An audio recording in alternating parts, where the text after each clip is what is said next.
राधे राधे, जय माता की भक्तों।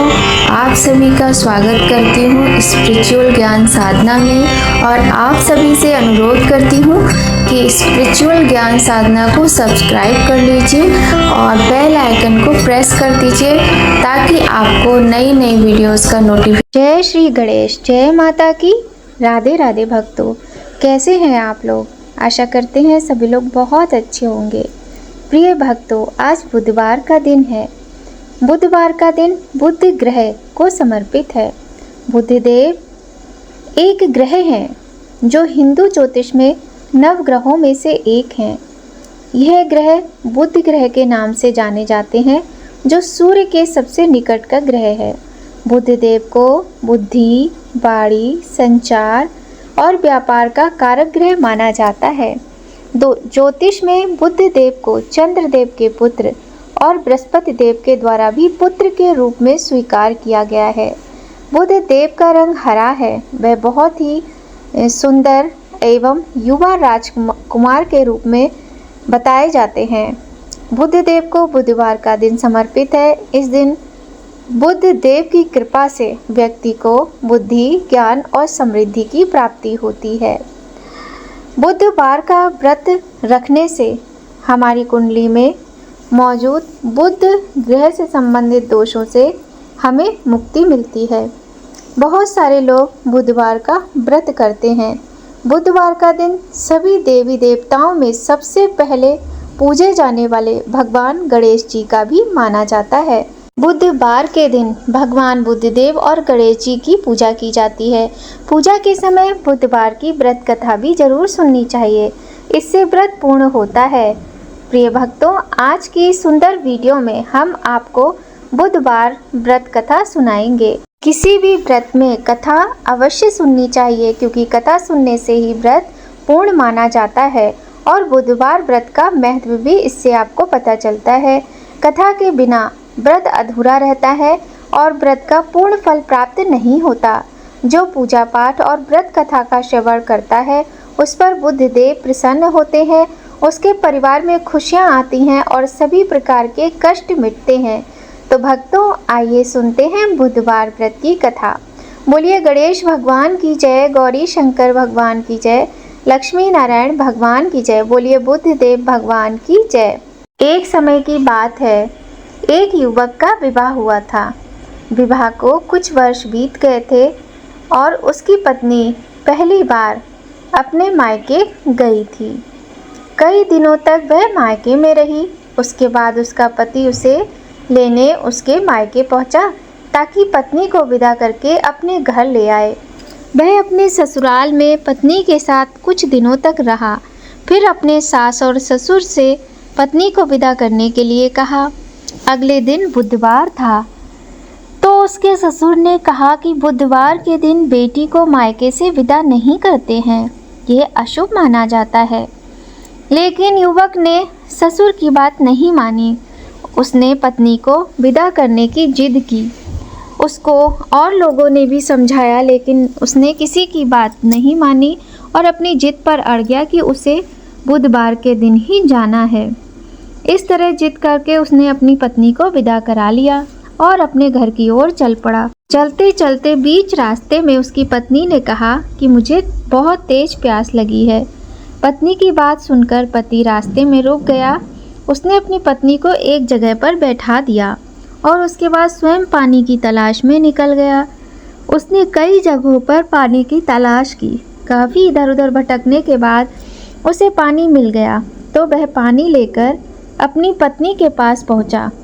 उस युवक ने देखा कि उसकी पत्नी के पास उसकी वेशभूषा में कोई दूसरा व्यक्ति बैठा हुआ है और उससे बातें कर रहा है। जब वह पानी लेकर आया तब वह उस व्यक्ति से आकर लड़ाई करने लगा। युवक ने पूछा, तुम कौन हो और मेरी पत्नी के पास क्या कर रहे हो? इस पर उस व्यक्ति ने कहा, यह मेरी पत्नी है, और दोनों में लड़ाई शुरू हो गई। दोनों को लड़ते हुए देखकर कुछ सिपाही वहां पर आ गए। उन्होंने दोनों युवकों को शांत कराया और विवाद का कारण पूछा। मामला जानने के बाद उन्होंने महिला से पूछा कि तुम्हारा पति कौन है? यह बात सुनकर महिला भी हैरान हो गई थी। उसके मन में भी यही सवाल था कि उसका असली पति है कौन। वह दुविधा में पड़ गई कि ये दोनों युवक तो एक ही जैसे लग रहे हैं। उस महिला का जो वास्तविक पति था, वह इन सब से परेशान होकर अपने मन में सोचने लगा कि हे भगवान, ये आपकी कैसी लीला है।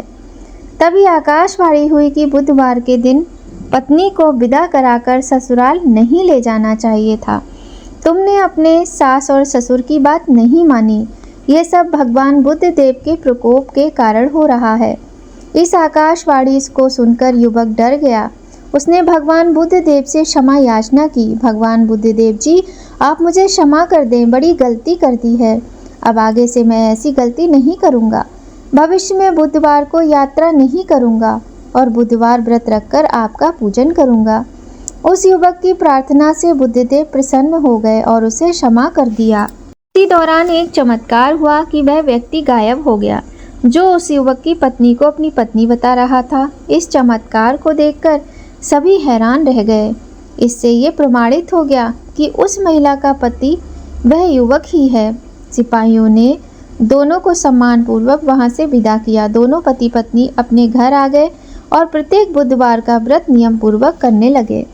बुद्ध देव की कृपा से उन दोनों के जीवन में खुशियां आने लगी। उनके जीवन के कष्ट दूर होने लगे। जो महिला और पुरुष नियम से बुधवार का व्रत करते हैं, बुधवार व्रत कथा का श्रवण करते हैं, उनके सभी कष्ट मिट जाते हैं और घर में खुशहाली आती है। बुधवार को गणेश जी का जन्म हुआ था, तो बुद्ध देव ने यह वार उनको समर्पित कर दिया, जिससे बुधवार को बुद्ध देव के साथ गणेश जी की पूजा की जाती है। और वैसे भी गणेश जी प्रथम पूज्य हैं। बिना गणेश जी की पूजा के कोई भी पूजा संपन्न होती ही नहीं है, प्रारंभ भी नहीं होती है। तो गणेश जी की पूजा इस दिन अवश्य करनी चाहिए। आइए भक्तों, अब सुनते हैं बुधवार व्रत की दूसरी कथा। बोलिए गणेश भगवान की जय। पौराणिक कथा के अनुसार एक बुढ़िया माई रोज मिट्टी के गणेश जी की पूजा करती थी, लेकिन वो रोज मिट्टी के गणेश जी की प्रतिमा बनाती थी और वो रोज गल जाते थे। उसके घर के सामने एक बार किसी सेठ जी का घर बन रहा था। बुढ़िया माई ने मकान बनाने वाले कारीगर से कहा, भाई, मेरे मिट्टी के बनाए गणेश जी रोज गल जाते हैं। आप मुझे पूजा के लिए पत्थर से गणेश जी बना दो, आपकी बड़ी कृपा होगी। मकान बनाने वाला कारीगर बोला, माई, जितनी देर में हम तुम्हारे लिए गणेश जी बनाएंगे, उतनी देर में हम दीवार पूरी कर देंगे। बुढ़िया ये सुनकर दुखी मन से वापस अपने घर आ गई। दीवार पूरी करते करते शाम हो गई, लेकिन उनकी दीवार ही पूरी नहीं हो रही थी। कारीगर जितनी बार दीवार बनाए उतनी बार वो टेढ़ी हो जाए। शाम को सेठ जी आए तो उन्होंने कहा, आज कुछ काम नहीं किया। तब मकान बनाने वाला एक कारीगर सेठ जी के पास गया और उसने सारी बात सेठ जी को बताई कि कैसे आज क्या क्या हुआ। तब सेठ जी ने कहा, ठीक है, तुम्हें ऐसा नहीं करना चाहिए था। और यह कहकर वह बुढ़िया माई के घर गए और उनसे कहा कि माई, तुम हमारी दीवार सीधी कर दो, हम तुम्हें एक सोने के गणेश जी बनवा कर देंगे। इस पर बुढ़िया माई बड़ी प्रसन्न हो गई। गणेश जी ने यह सुनते ही सेठ जी की दीवार सीधी कर दी। सेठ जी ने बुढ़िया को सोने के गणेश जी बनवा कर दे दिए। हे विनायक जी महाराज, जैसे आपने सेठ जी की दीवार सीधी करी, वैसे ही हमारे भी सभी कार्य सीधे करना। बोलिए गणेश भगवान की जय। एक बहुत गरीब अंधी बूढ़ी माई थी। उनका एक छोटा सा परिवार था, जिसमें उनका बेटा और बहू थी। बूढ़ी माई श्री भगवान गणेश जी की पूजा करती थी। वह बड़ी ही श्रद्धा और भक्ति के साथ गणेश जी का पूजन करती थी। वह हमेशा गणेश जी का पूजन करती रहती और उनके नाम का स्मरण करती रहती थी। एक दिन गणेश जी ने सोचा, क्यों ना मैं इस बुढ़िया के पास चलूं, और उसकी भक्ति से गणेश जी बड़े ही प्रसन्न थे। ऐसा सोचकर वह अपने भक्त के पास चल दिए और भगवान ने उस बुढ़िया माई से कहा, बुढ़िया माई, मैं तेरी भक्ति से बहुत प्रसन्न हूँ, कुछ मांग ले। तब वह बुढ़िया माई बोली कि मुझे तो मांगना ही नहीं आता। तो गणेश जी बोले कि कोई बात नहीं, मैं कल फिर आऊँगा, तू अपने बहू और बेटे से पूछकर मांग लेना। ऐसा कहकर गणेश जी चले गए। तो वह बुढ़िया माई सोचने लगी, रात भर सोचती रही कि मैं बेटे बहू से पूछूं, वो क्या बताएंगे। ऐसा करते करते पूरी रात निकल गई। अगले दिन सुबह उठकर वह अपने बेटे से बोली, आज मुझे प्रभु विनायक बाबा ने स्वयं दर्शन दिए हैं और उनसे मुझसे वर मांगने को कहा है।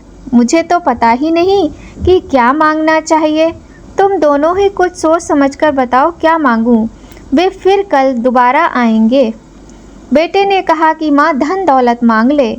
और फिर अपनी बहू से पूछा तो वह बोली कि सासू जी, हमारी शादी को बहुत समय हो गया, आपको पोता चाहिए तो क्यों ना आप पोता ही मांग लो। तो बुढ़िया माई ने सोचा कि यह दोनों तो अपने मतलब की चीज़ मांग रहे हैं, सो मेरी प्यारी सहेली से जाकर पूछती हूँ कि मैं क्या मांगूँ। ऐसा सोचकर वह अपनी पड़ोसन के पास गई और उसने कहा, विनायक जी ने कहा है कि कुछ मांग ले। मैंने बेटे से पूछा तो बेटा कहता है धन मांग, बहू से कहा तो कहती पोता मांग। तब पड़ोसन बोली, ना तू धन मांग ना पोता मांग, तू थोड़े दिन तो जिएगी, सो अपनी आंखें मांग ले। तो उसने पड़ोसन की बात भी नहीं मानी। सरल सी बुढ़िया माई घर पर जाकर सोचने लगी कि ऐसा क्या वरदान लिया जाए कि बेटा बहू प्रसन्न हो जाएं और मेरे मतलब की बात भी हो जाए। अगले दिन गणेश जी आए और बोले, बुढ़िया माई आज कुछ मांग ले। तब वह बोली, आंख दे जिससे सोने के कटोरे में पोते को दूध पीता देखूं, सुहाग दे, निरोगी काया दे, 9 करोड़ की माया दे, बेटा पोते पर पोते, दुनिया में भाई भतीजे, सारे भरे पूरे परिवार को सुख दे, मोक्ष दे। तब गणेश जी बोले कि हे बुढ़िया माई, तूने तो मुझे ठग लिया, तूने तो सब कुछ मांग लिया। और मुस्कुराते हुए बोले कि जैसा तुमने कहा सब वैसा ही होगा। ये कहकर गणेश जी अंतर ध्यान हो गए। बुढ़िया माई ने उसी प्रकार सुख भोगा। बुढ़िया माई के कहे अनुसार गणेश जी ने बुढ़िया माई को सब कुछ दिया। हे गणेश जी महाराज, जैसे आपने बुढ़िया माई के दिन फेरे वैसे ही सबके फेरना, जैसे बुढ़िया माई को सुख दिया वैसा सबको देना, सबकी मनोकामना पूर्ण करना। बोलिए गणेश भगवान की जय।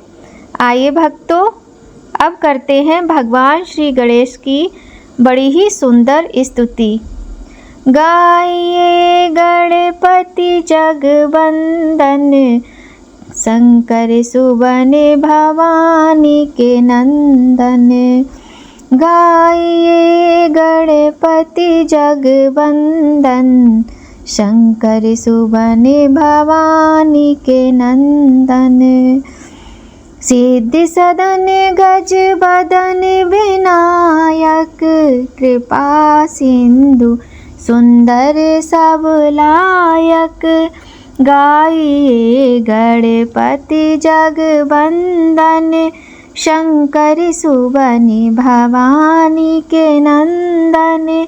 मोदक प्रिय मुद मंगल दाता, विद्या वारिधि बुद्धि विधाता। गाइए गणपति जगवंदन, शंकर सुवन भवानी के नंदन। मांगत तुलसीदास कर जोरे, बसहि राम सिय मानस मोरे।